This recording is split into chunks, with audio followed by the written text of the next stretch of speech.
વર્ષે પણ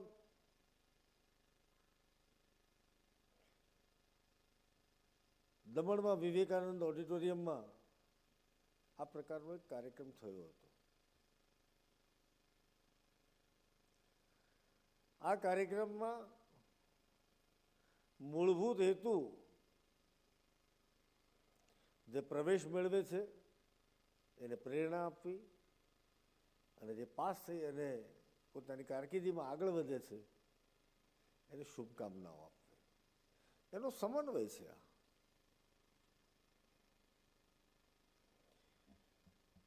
મિત્રો, આ પ્રદેશ છેલ્લા 7-8 વર્ષમાં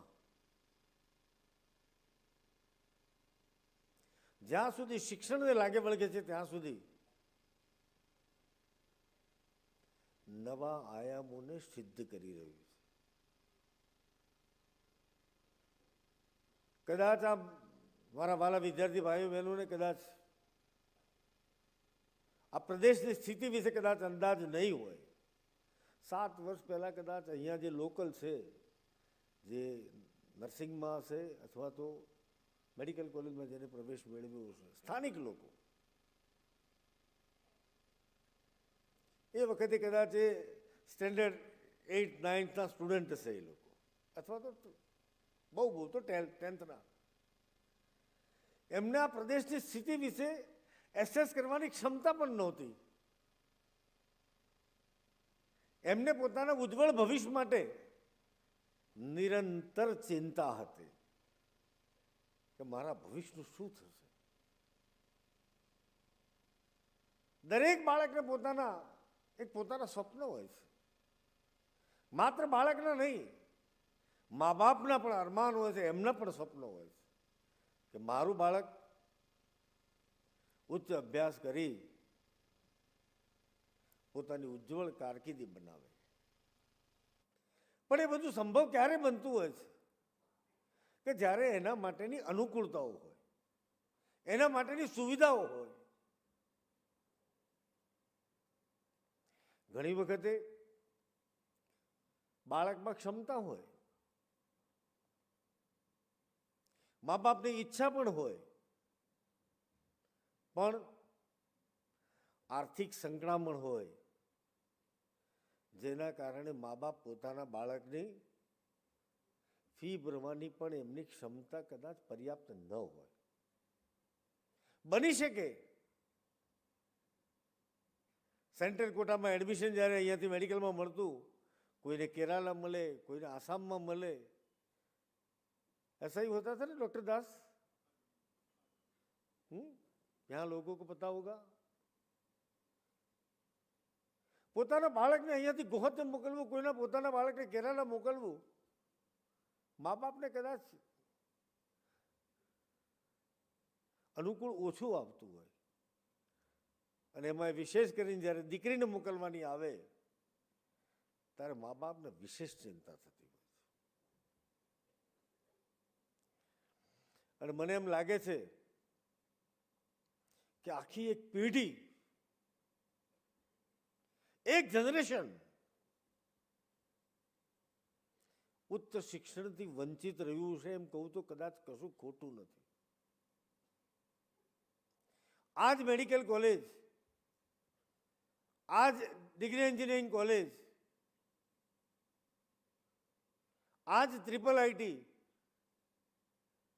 આ જ પેરામેડિકલ, આ જ નિફ્ટ, આ જ નેશનલ લો યુનિવર્સિટી સંલગ્ન લો કોલેજ, આ બધી જ વ્યવસ્થાઓ જો આજથી 20 વર્ષ પહેલાં હોત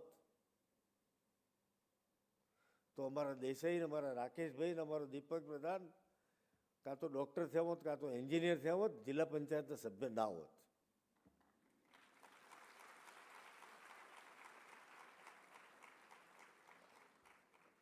એમની પાસે આજે પણ જે નીટમાં પર્સન્ટેજ છે એ પર્સન્ટેજ લાવી શક્યા હોત.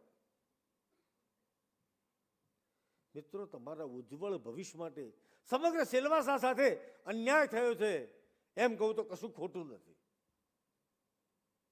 આ અન્યાયને ન્યાય આપવાનું કામ દેશના યશસ્વી પ્રધાનમંત્રી પરમ આદરણીય નરેન્દ્રભાઈ મોદીએ કર્યું છે. તમામ સમસ્યાઓનો ઉકેલ કર્યો છે.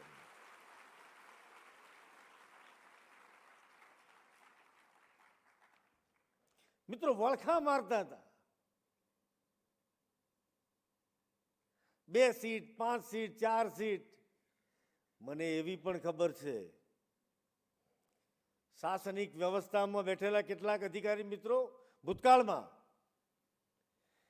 એમને પોતાના સંતાનોને કોઈકના ભોગે અન્યાય કર્યો છે, આવા પણ દાખલા બનતા હતા.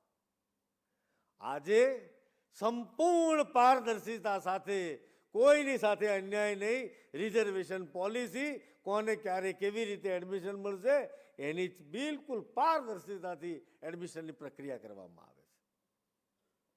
177 સીટ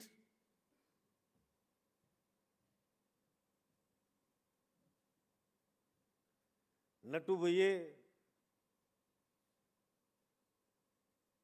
અથવા સીતારામભાઈએ પણ આવી કલ્પના નહીં કરી હોય જિંદગીમાં કે મારા પ્રદેશમાં બીજાએ તો નથી જ કરી. આ નિશ્ચિત બાબત છે.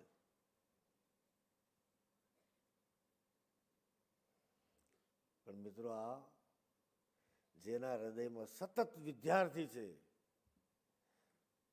જેના કેન્દ્ર બિંદુમાં વિદ્યાર્થી છે, એવા આદરણીય પ્રધાનમંત્રી શ્રીએ 177 સીટ સાથે નમો મેડિકલ કોલેજનો આપણને અહીંયા આપી અને પ્રારંભ કરાવ્યો.